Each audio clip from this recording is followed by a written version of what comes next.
आप देख रहे हैं न्यूज वर्ल्ड। मैं हूं आपके साथ मोहम्मद कमर खान। कांग्रेस ने कर्नाटक विधानसभा चुनाव के अपने मैनिफेस्टो में पीएफआई और बजरंग दल पर बैन लगाने की बात कही। इस घोषणा पत्र पर मध्य प्रदेश की राजनीति भी गरमाने लगी। गृह मंत्री नरोत्तम मिश्रा ने पूर्व सीएम कमलनाथ को पत्र लिखकर शोर से उठा रहे और प्रदर्शन किया जा रहा है और इस मुद्दे को लेकर चर्चा शुरू करेंगे। मेहमान हमारे साथ जुड़ गए हैं, कांग्रेस से रहेंगे संदीप सब लोग। संदीप जी, स्वागत है न्यूज वर्ल्ड में आपका। नमस्कार कमल जी। बीजेपी में से रहेंगे गोविंद माली जी। गोविंद जी, आपका भी बहुत बहुत स्वागत है। नमस्कार।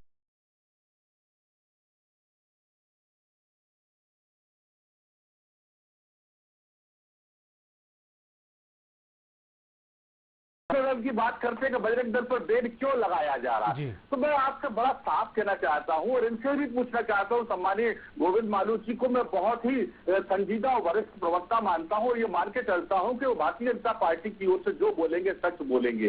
क्या भारतीय जनता पार्टी के अनुषांगिक प्रतिनिधि के रूप में अगर जो लोग पकड़े गए थे पाकिस्तान की जासूसी करने वाले, चाहे वो बलराम सिंह हो चाहे ध्रुव सक्सेना हो, क्या वो भारतीय जनता पार्टी की आईटी सेल से संबंधित नहीं थे? ये प्रमाण के तौर पे मैं आपको कटिंग दिखाना चाहता हूं। और भी बहुत सारी इंस्पेक्टर की हत्या करने वाला व्यक्ति बजरंग दल से जुड़ा था। और देखिए आप, हिंसा भड़काने में बजरंग दल विहिप और भाजपा का हाथ। और देखिए आप, मैं आपको प्रमाण के साथ आया हूं। सतना में जुड़वा बच्चों की हत्या करने वाला बजरंग दल का पदाधिकारी। अब आप अगर बजरंग दल को धार्मिक कहते हैं तो ये धर्मांधता की ओर ले जाकर जनता को मूर्ख बनाने से ज्यादा कुछ भी नहीं है। आप देखिए, ट्राइबल एरिया में मॉब लिंचिंग हुई थी, उसमें भी आदिवासियों की हत्या घसीट कर भारतीय जनता पार्टी और विश्व हिंदू परिषद और बजरंग दल के लोगों ने की थी। ये प्रमाण आपकी ही सरकार में जांच के दौरान आए हैं। तो आप कांग्रेस पर आरोप लगाते हैं। झारखंड में ये देखिए आप, ये सारे के सारे प्रमाण, केवल मध्य प्रदेश की बात नहीं करूंगा मैं, ये गुजरात की बात। चलिए, काफी तैयारी करके यहाँ पर आप संदीप जी बैठे हैं, लेकिन जिस तरह से मर्यादा पुरुष भगवान राम का जिक्र आपने किया, लेकिन प्रधानमंत्री नरेंद्र मोदी इस बात को लेकर भी चुनाव प्रचार के दौरान ये कहते नजर, उनकी पूजा करता है। लेकिन भारतीय जनता पार्टी जिस बजरंग दल की बात कर रही है, वास्तव में ये बजरंग बली के इस नाम का दुरुपयोग करने वाली बात है। मैं आपको बताना चाहता हूं कि भारतीय जनता पार्टी हो चाहे बजरंग दल हो, इसके बीज भारत की आजादी के बाद भारत में आतंकवाद को जन्म देने वाली उस विचारधारा से शुरू होते हैं जिसने पूज्य महात्मा गांधी की सरेआम हत्या की थी। उस गोडसेवादी विचारधारा के ये पोषक लोग।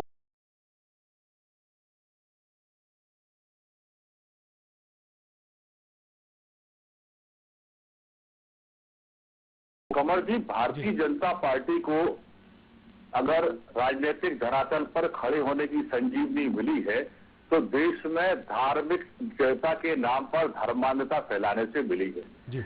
इसलिए वह तो धर्म के नाम पे जो भी हो रहा है उसे वो धार्मिक ही मानेगी। आप बजरंग दल की बात करते हैं, मैं तो ये कहता हूं कि भगवान प्रभु श्री राम जी इस पूरी दुनिया के आराध्य हैं और उनके सबसे बड़े भक्त के रूप में बजरंग बली को जाना जाता है।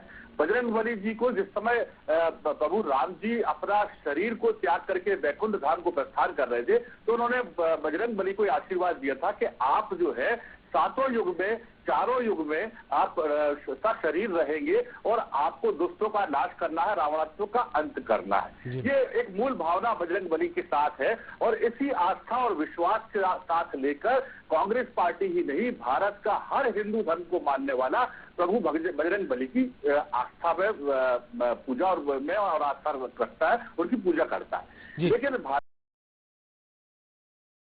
कर दिया था, अब जय बजरंग बली बोलने वालों को लेकर तारले में बंद करने की तैयारी यहाँ पर होती दिखाई दे रही है। ये संकल्प कांग्रेस ले रही है, क्या कहेंगे? कमल जी, एक मिनट को रोकना चाहूंगा। मैं आपकी बात का जवाब देना चाहूंगा कि इस भारत के संसदीय इतिहास में नरेंद्र मोदी जैसा झूठा प्रधानमंत्री ना तो कभी हुआ है ना होगा। यदि वो कहते हैं कि राम मंदिर के ताले खुलवाने का श्रेय उनके पास है तो 1989 में माननीय राजीव गांधी जी ने सबसे पहले राम मंदिर के ताले खुलवाने का रास्ता खोला था। हमारी नीयत साफ थी, हमारी नीयत प्रचार की नहीं थी, हमारी नीयत धर्मांधता फैलाकर लोगों को धर्म और जाति के नाम पर बांटने की नहीं थी। हमारी केवल आस्था थी, हमारा केवल धर्म था, हमारी केवल संस्कृति थी। उसी धर्म, आस्था और संस्कृति के चलते प्रभु राम के चरणों में हमने साष्टांग लेटकर उनके ताले खोलने का काम सबसे पहले न्यायालय में से कराया था। चलिए, धर्म, संस्कृति, रीति, नीति, कांग्रेस की बात यहाँ पर होगी। चलिए, बिल्कुल। हिंदू कौन होता है? हिंदुस्तान में रहने वाला हर व्यक्ति जो हिंदुस्तान का सम्मान करे वो हिंदू है। और जो हिंदुस्तान में रहकर हिंदुस्तान के लोगों के साथ हिंसा और अपराध की घटनाएं करने वाला है वो देशद्रोही है, वो हिंदुत्व का विरोधी है। हिंदू धर्म में राजा राम ने दया, प्रेम और करुणा का संदेश दिया है, हत्याओं का संदेश नहीं दिया है। अभी मैंने आपको प्रमाण के तौर पर दिखाया है। इसके साथ साथ संस्कृति की अगर ये बात करते हैं तो ज्यादा पीछे जाने की जरूरत नहीं है। मंदसौर में जो नंगा नाच इनकी सरकार की रहते, इनके जनप्रतिनिधियों के रहते हुआ, उस पर तो इनने कभी विरोध नहीं जताया। तो ये इनका दोहरा चेहरा है श्रीमान जी। और दूसरी बात ये अभी कह रहा है कि जो संगठन ऐसे हैं जो देश के लिए घातक है, उन पर रोक नहीं लग पा रही है। बिहार में ये हुआ, पश्चिम बंगाल में ये हुआ। अरे इसके रोना छोड़िए, शर्म की बात है। सरकार आपकी है, केंद्र में ताकत आपके पास है, संविधान आपके पास है, आप बैन करिए ना। कौन रोकता है ऐसे तत्वों को बैन करने में? अगर हिंदुस्तान में हिंसा की राजनीति होगी, अगर हिंदुस्तान में हिंदुस्तानियों को खत्म करने का प्रयास होगा, हिंदुस्तान में हिंदुस्तानियों पे दमन चक्र चलाने का काम होगा और या कोई भी संगठन करेगा, इसका विरोध कांग्रेस पार्टी करेगी। चलिए, गोविंद जी क्या कहेंगे? संदीप जी ने हिंदू की परिभाषा यहाँ पर दी है, क्या कहेंगे इस बात को लेकर, जबकि बीजेपी यही कहती है कि कांग्रेस हिंदू विरोधी है? हाँ जी मालू जी। कमर जी, अभी तो हिंदुत्व की परिभाषा ही नहीं मालूम। जी, मैं पूछ लेता हूँ मैं आपसे। हिंदू नहीं मानेंगे, सिख को हिंदू नहीं मानेंगे तो इनको सबको देश से बाहर निकालेंगे क्या है? अभी तो हिंदू की परिभाषा इन लोगों को निकालने की जरूरत है।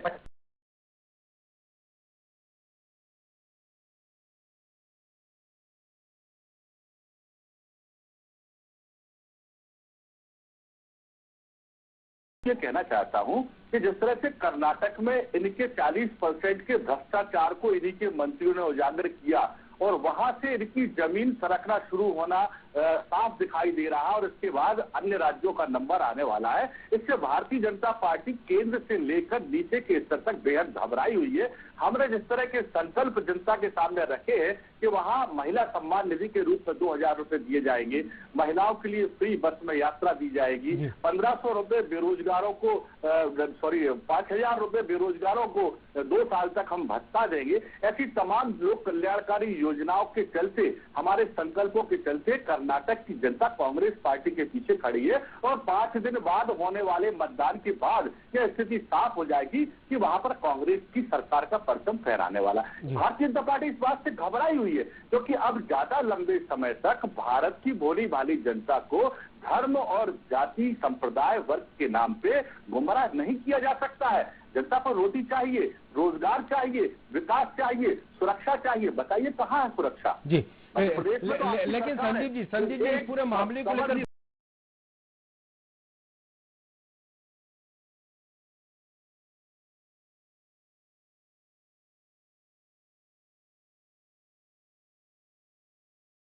पीएफआई से करना बेहद दुर्भाग्यपूर्ण है, क्या कहेंगे इस बात को लेकर? जी, किसी की तुलना किसी के साथ किया जाना मैं उचित नहीं मानता, लेकिन भारतीय जनता पार्टी जिस तरह से इसका बचाव करने पर उतर के आई है, तो मैं तो ये पूछना चाहता हूँ, अभी मालू जी बात कर रहे थे कि विदेशी एजेंसियां हैं उनका हम सपोर्ट करते हैं, हम तुष्टीकरण की नीति को अपनाते हैं। तो अब मैं तो उनसे ही पूछना चाहूंगा कि जिन्ना की समाधि पर जाकर सर नवाना या नवाज शरीफ की मां को जाके साड़ी पहनाना क्या तुष्टीकरण के अंतर्गत नहीं आता?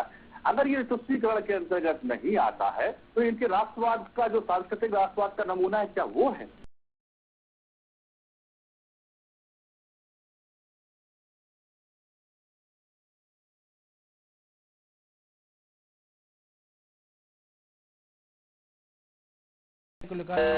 इस तरह के हथकंडे अपनाती नजर आती है, क्या कहेंगे?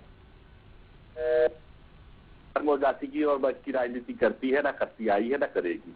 मैं आपसे केवल इतना बताना चाहता हूं कि जिन ध्रुव सक्सेना और बलराम सिंह को आईएसआई एजेंट से के रूप में काम करते हुए पकड़ा गया था, उन्हें जमानत मिल गई और सरकार की तरफ से ऐसा कोई उनकी जमानत को रोकने का प्रयास नहीं किया गया और उनकी गतिविधियां फिर चालू हो गई। तो इस बात का ये सबसे बड़ा प्रमाण है कि सरकार के संरक्षण में विश्व हिंदू परिषद के आनुषंगिक रूप में बजरंग दल इस प्रदेश में जितनी हिंसा की घटनाएं कर चुका है, जिसका मैं ब्यौरा आपके सामने सप्रमाण रख चुका हूं, तो भारतीय जनता पार्टी केवल और केवल एक धर्म के नाम पर, जाति के नाम पर एक ऐसा माहौल पैदा करना चाहती है ताकि लोगों का बेरोजगारी की तरफ से ध्यान हटे, भ्रष्टाचार और घोटालों की तरफ से ध्यान हटे, बेरोजगारी की तरफ से ध्यान हटे, बढ़ती हुई महंगाई की तरफ से ध्यान हटे। केवल भारतीय जनता पार्टी ये चाहती है, इसके अलावा बीजेपी कांग्रेस कुल मिलाकर इस मामले को लेकर यही कह रही कि जो मुद्दों की राजनीति है उससे ध्यान भटकाने को लेकर भारतीय जनता पार्टी की इस तरह की राजनीति को बढ़ावा देती नजर।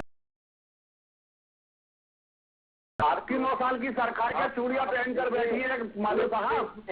आप उनको देश के पीछे भेजिए ना, आप उनको देश से बाहर निकालिए ना। आप में हिम्मत है क्या? आप तुष्टिकरण की नीति अपनाते हैं, आप वोट की राजनीति करते हैं, आप देश में धर्मांधता फैलाकर राष्ट्रवाद के नाम पर राष्ट्र को तोड़ने का काम कर रहे हैं।